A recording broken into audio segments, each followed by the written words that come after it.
Hello friends, welcome back to my channel. আশা করি সবাই ভালো আছো, সুস্থ আছো। তাহলে আজকে মোটামুটি যারা ইউটিউবে ছিলে সন্ধ্যে থেকে, তাহলে নিশ্চয়ই দেখেছো কীভাবে একটা লাইভ আমরা দেখলাম আমাদের সম্মানীয় বাবলিদির চ্যানেলে, এবং অনেকের চ্যানেলেই এই লাইভটা চলেছে, বিশেষ করে পাল ফ্যামিলির আমরা দেখতে পেয়েছি। কিন্তু আমি বাবলিদিকেই ফলো করেছি এবং মোটামুটি চেষ্টা করেছি তার পুরো লাইভটার মধ্যে থাকতে।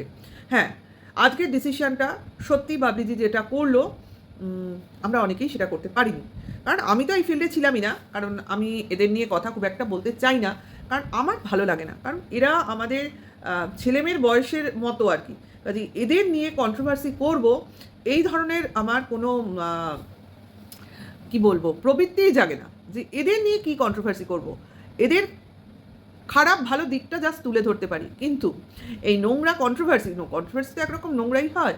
কাজে এদের এই যে ছেলে মানুষই, প্রতিদিনকার ছেলে মানুষই, আমি এটাকে ছেলে মানুষই বলবো, হটকারিতা ডিসিশনই বলবো, অবুঝ ডিসিশন এই সমস্ত বলবো, যাদের কিনা বাবা মারা ঠিকমতো কন্ট্রোল করতে পারেনি, এই সব উশৃঙ্খল তিনটে ছেলে মেয়ে যারা কিনা তাদের মতো করে জগৎটাকে সাজিয়ে নিয়েছে, তাদের নিয়ে বলার মতো মানসিকতা আমার সেভাবে গড়ে ওঠেনি। তবু করিনি একদম তা না, হয়তো একটা কি দুটো ভিডিও এর আগে আমি করেছি, কিন্তু আজকের যে 3-4 দিন ধরেই চলছিল ঘটনাগুলো, কিন্তু আজকের যে ডিসিশন মেকিং লাইফটা ঘটলো, হ্যাঁ, একটা ঐতিহাসিক লাইভ, সেইটা দেখে আমি এই ভিডিওটা করতে বাধ্য হলাম।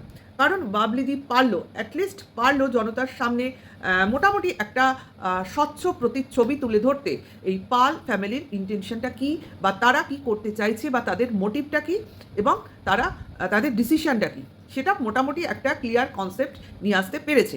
কারণ বিভিন্ন কন্ট্রোভার্সি চ্যানেলগুলো যেটা করছিল, শুধু ওর ঘাড়ে কাদা ছোড়াছুড়ি করছিল। মানে দোষ গুণ তো সবার মধ্যেই রয়েছে, কম বেশি রয়েছে। এবার এটাকে মেটাবার কোনোভাবেই চেষ্টা করা হয়নি। চেষ্টা কি করা হয়েছে, যাতে এরা আরও এই জিনিসটার মধ্যে ঢুকে যায় এবং কন্ট্রোভার্সি ধুমধাম করে চলতে থাকে, এবং যে যার ওই যে চ্যানেল গ্রো, এর মাধ্যমে চ্যানেল গ্রোয়িং চলছিল। সেইটাই আমার খুব মানে আপত্তি ছিল। দোষটা বলো, কার কোন দোষটা বলো, কিন্তু এই বাচ্চা বাচ্চা ছেলে মেয়েগুলোর কমেন্টস নিয়ে কন্ট্রোভার্সি করতে আমার সত্যি করে একটা প্রেস্টিজে লাগছিল। কি বলবো এদের তো বলতে গেলে সেইভাবে কোনো বুদ্ধিই নেই, বাস্তবতাই তৈরি হয়নি। এরা সমাজের যে একটা কঠিন সাইড, সেটাই সেভাবে বুঝতে পারেনি। কারণ এরা অতি অল্প বয়সে একটা মোবাইল পেয়ে গেছে হাতে, তারপর তো এই নেট জগৎ সেটাকে পেয়েছে, এবং এই টিকটক থেকে ইউটিউব, এই যে জার্নিটা করতে গিয়ে এরা এত কাঁচা পয়সার মুখ দেখে ফেলেছে, তার সঙ্গে নেম এবং ফেম। অল্প বয়সে বলে না, যোগ্যতা ছাড়া যদি হাতে মানুষের টাকা পয়সা নাম ফেম এইসব চলে আসে, তাহলে কিন্তু তার কোনো দিশা জ্ঞান থাকে না। তারপরে তো এই ছেলেমেয়েগুলোর ফ্যামিলির একটা লোভ রয়েছে যে আমার ছেলে পড়াশোনা সেভাবে করতে পারুক আর না পারুক, একটা রোজগারের পর্যায়ে চলে গেছে। কাজে এইগুলোকে আমরা ভাঙিয়ে খাই। এগুলো কিন্তু দেখবে যে এদের মা বাবারাও এক একটা করে চ্যানেল খুলে বসে পড়েছে। এরা ছেলে মেয়েকে শিক্ষা দেবে কি করে যে তোমরা সোশ্যাল মিডিয়ায় এত ইনভলভ থেকো না, তোমরা লাইফে ফোকাস করো, তোমরা জীবনটাকে তোমাদের মতো করে ডেইলি ব্লগিংয়ের মাধ্যমে সুন্দরভাবে দেখাও, সেটাও বলতে পারতো না। এরা হচ্ছে কতগুলো প্রজেক্ট নেয়, গান নাচা করে, এদিক ওদিক ঘুরতে যায়, বেশ একটা দল গঠন করে, বেশ কয়েকটা ছেলে কয়েকটা মেয়ে, তার মধ্যে কোনো গার্জিয়ান ইনভলভ নেই। এরা চলে যায় দূরে কোনো জায়গায়, হোটেলে গিয়ে রাত কাটাচ্ছে, ঘুরে বেড়াচ্ছে, খাচ্ছে যাচ্ছে, রিলস করছে, এবং ইউটিউবে ভিডিও করে ফেমাস হচ্ছে, এবং কিছু কন্ট্রোভার্সি ক্রিয়েটারদের কাজে লাগাচ্ছে যাতে তারা আরও নেগেটিভ হইতেও একটা ফেম পেতে পারে, ফেমাস হতে পারে। এইভাবে চলতে চলতে একটি মেয়ে, দুজন ইউটিউবারের মধ্যে একটি সাধারণ মেয়ে ফেসে গেছিল, সেটি হলো ওই পাল ফ্যামিলির মেয়ে, এবং তার সঙ্গে যে একটা বৈবাহিক সূত্রে আবদ্ধ হয়ে গেল একটি অল্প বয়সী ছেলে, এবং সে তাকে সেকেন্ড ওয়াইফ হিসেবে গ্রহণ করলো, এবং তারপরে নানান ক্যাচাল, তারপরে ডিভোর্স, আবার প্রথম ওয়াইফের যদিও তাদের ডিভোর্স হয়ে গেছিলো, ফির এন্ট্রি, মানে একটা সিনেম্যাটিক ড্রামাটিক একটা এড চলছিল, যেগুলো সোশ্যাল মিডিয়া বসে বসে দেখছিল। সঙ্গে কিছু নোংরা ক্রিয়েটার এবং তাদের গালিগালাজ, এদের প্রত্যুত্তর, এইসব কাদা ছোড়াছুড়ি চলছিল। আর কিছু বাবা মা এর মধ্যে নিজেদের নাকাল করে ফেলছিল। সত্যি কষ্ট লাগে যে বাবা মারা ভাবছিল যেটাকে একটা সুন্দর ওয়ে অফ আর্নিং, সেটাই এত জটিল হয়ে নোংরা হয়ে তারা নিজেরাই যেখানে ফেসে যাচ্ছে দিনের পর দিন, এবং সেইখান থেকে না তারা নিজেরা বাঁচতে পারছে, না নিজেদের ছেলে মেয়েদের উদ্ধার করতে পারছে। এইভাবেই চলছিল। আর সঙ্গে চলছিল কিছু ক্রিয়েটারদের, যাদের এরা কাজে লাগিয়েছিল তাদেরকে স্ট্রাইক, চ্যানেলের উড়িয়ে দেওয়ার হুমকি, তারপর লিগাল কি বলে নোটিশ, এই সমস্ত খেলা। মানে অবাক লাগে এই ছেলেমেয়েগুলোর উচ্ছৃঙ্খলতা দেখে। যাকে এই পুরনো ম্যাটার সবার জানা, সবার বোঝা, কিন্তু বাবলিদিকে বলতেই হয় আজকে উনি যে কাজটা করে দেখালেন এটা কোনো কন্ট্রোভার্সি ক্রিয়েটার করতে পারেনি বা করার চেষ্টাও তারা করেনি। কারণ এটা যদি মিটে যায় তাহলে তারা চ্যানেল গ্রো করবে কি করে, খাবে কি, বন্ধ হয়ে যাবে তো কন্ট্রোভার্সি। কারণ বাবলিদি বলল কি যে নেগেটিভ কমেন্টস, কন্ট্রোভার্সির যে ফলে যে নেগেটিভ কমেন্টস আসে কমেন্টস বক্সে, সেগুলো না দেখতে, সেগুলো ইগনোর করে যেতে। একদম ঠিক বলেছেন। কারণ কারোর মুখের কথা বা কমেন্টস লেখা এটা কিন্তু বন্ধ করা সম্ভব নয়। হয় আমার কমেন্টস বক্সটা অফ করে দিতে হবে, নতবা আমার কমেন্টসগুলো দেখার প্রয়োজন নেই। এটাই কিন্তু করা প্রয়োজন জীবনে এগিয়ে যাওয়ার পক্ষে।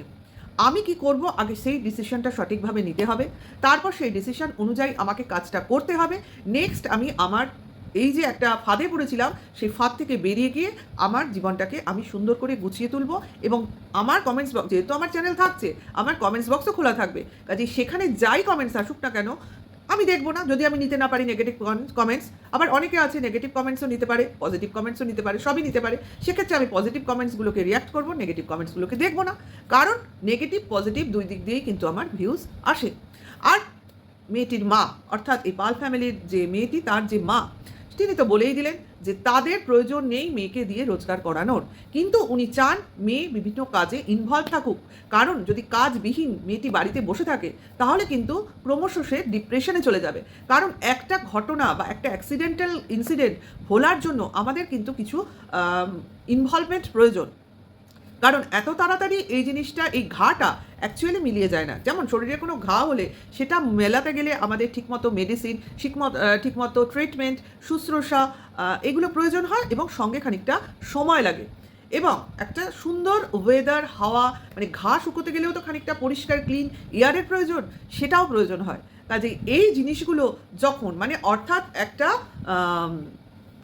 সুন্দর পরিষ্কার পরিবেশ প্রয়োজন কোনো মানুষকে, শারীরিক সুস্থতা বা মানসিক সুস্থতার দুটোর জন্যে। তাহলে এই পরিবেশটা কিন্তু ওই মেয়েটির প্রয়োজন। আশা করি পাল ফ্যামিলির যারা মেম্বার তারা ওই মেয়েটিকে একটা সুস্থ পরিবেশ দিতে পারবেন এবং এই নোংরা, এই যে জঘন্য ওয়াইটির একটা কন্ট্রোভার্সিয়াল পরিবেশে মেয়েটি বাস করছিল, সেটার থেকে মেয়েটা বেরোতে পারবে এবং পরবর্তী ওর লাইফটা আরও সুন্দর এবং পিসফুলি হবে। কারণ মেয়েটাকে আমরা দেখেছি, মেয়েটা খুবই ডিস্টার্বড হয়ে থাকে। কারণ যে ছেলেটিকে ও ভালোবেসেছিল, মানে ভালোবেসে বিয়ে করেছিল, ও কিন্তু সত্যি ছেলেটার উপর পুরো অ্যাট্রাক্টেড এবং ছেলেটাকে ও সত্যিকারের মন থেকে এখনও ভুলতে পারেনি। এই ভোলাটার জন্য ওর বাবা মাকে যে পরিমাণ পরিশ্রম করতে হয়েছে বা এখনও করছে বা ভবিষ্যতে হবে, সেটা কিন্তু অপরিসীম। এটা কিন্তু সবাই জেনে নিন। কারণ এত তাড়াতাড়ি ওর মন কিন্তু শান্ত হবে না। ডিসিশনও একটা নিতে পেরেছে বাবলিদির কল্যাণে, আর এই ডিসিশনে কায়েম ও হয়তো থাকবে এই বাবলিদির কল্যাণে। আর পরবর্তী জীবনটা ও কীভাবে গড়ে তুলবে নিজেকে, সেটাও দেখার, সেটাও আমরা দেখব। আর বাবলিদি যেখানে ওর পাশে থাকবে আমাদের বললেন, জানালেন, পুরো ব্যাপারটা ওনার গাইডলাইন্সেই চলবে আশা করি। কারণ আরও কিছু ঘটনা আসবে, আমরা ওই ছেলেটিরও লাইভ হয়তো দেখব বাবলিদির সঙ্গে। কাজে আমাদের পরবর্তী জিনিসগুলো আরও পরিষ্কার করে বুঝতে সুবিধা হবে। তবে হ্যাঁ, আজকে বাবলিদির সপাটে বেশ কয়েকজনের মুখে জুতোর বাড়িটা মেরেই দিয়েছেন। কারণ উনি যেটা করেছেন ওটা ঐতিহাসিক একটা ডিসিশন, মেয়েটাকে সুন্দর করে বুঝিয়েছেন এবং নিজে জিনিসটাকে যেভাবে হ্যান্ডেল করেছেন একজন পারিবারিক সদস্য হিসেবে জাস্ট ক্ল্যাপিংয়ের মতো। হ্যাঁ, ভালো লেগেছে। একটা খুব সুন্দর একটা সমঝোতা উনি করেছেন এবং সবাইকে কথা বলার এখানে সুযোগ করে দিয়েছেন, যেমন কিনা মেয়েটির বাবাকে, মাকে এবং মেয়েটিকে নিজে। এবং উনি কোনো কিছু চাপিয়ে দেওয়ার চেষ্টা করেননি। যা কিছু করেছেন বা যা কিছু ডিসিশন নিয়েছেন ওই মেয়েটির কনসেন্টেই নিয়েছেন। কখনো কিন্তু বলেননি যে আমি এটা বলছি তুমি করো, তুমি কি চাও, তোমরা কি চাও, আপনারা কি চান। এই জিনিসটাই সত্যিকারের আমাদের ভিউয়ার্সদের, দর্শকদের কাছে দেখার মতো হয়েছে। তাহলে উনি যখন কাঁদছিলেন যে একটা সংসার ভেঙে গেল, এটা দুঃখ পাওয়ার মতো জিনিস। কারণ উনি চাইছিলেন সংসারটা জুড়ুক, কিন্তু সংসারটা যেখানে মানে একজন চায় আরেকজন চায় না, যতক্ষণ না দুজনের সংসার, তো দুজন না চাইবে সেখানে সংসার কখনো শান্তির হয় না। আজকে হয়তো জোর করে উনি মেয়েটাকে ওই সংসারে ঢুকিয়ে দিতে পারতেন, কিন্তু মেয়েটা হয়তো ওইখানে সেই মানসিক শান্তিটা পেত না। ওর ওপর নিশ্চয়ই মেন্টাল টর্চার একটা হতোই। এই জিনিসটা যে বুঝেছেন, এই জিনিসটা মেয়েটাকে বোঝাতে পেরেছেন, আশা করি আমরা সেটা বুঝতে পেরেছি। হ্যাঁ, ওই ছেলেটির জন্য এই মেয়েটি সঠিক না। এই মেয়েটির জন্য নিশ্চয়ই তার ভবিষ্যতে এরই উপযুক্ত কেউ অবশ্যই আসবে, কারণ আমরা জানি ভগবান যা করেন মঙ্গলের জন্যই করেন। তাহলে লাস্টে সবার শেষে বাবলিদিকে বিশাল বিশাল একটা ধন্যবাদ জানিয়ে আমার ভিডিওটা আমি এখানেই শেষ করছি। আমার ভিডিওটা যার ভালো লাগবে অবশ্য করে লাইক, কমেন্টস আর শেয়ার করো এবং আমার পাশে থেকো। আজ এইটুকুই, টাটা, বাই।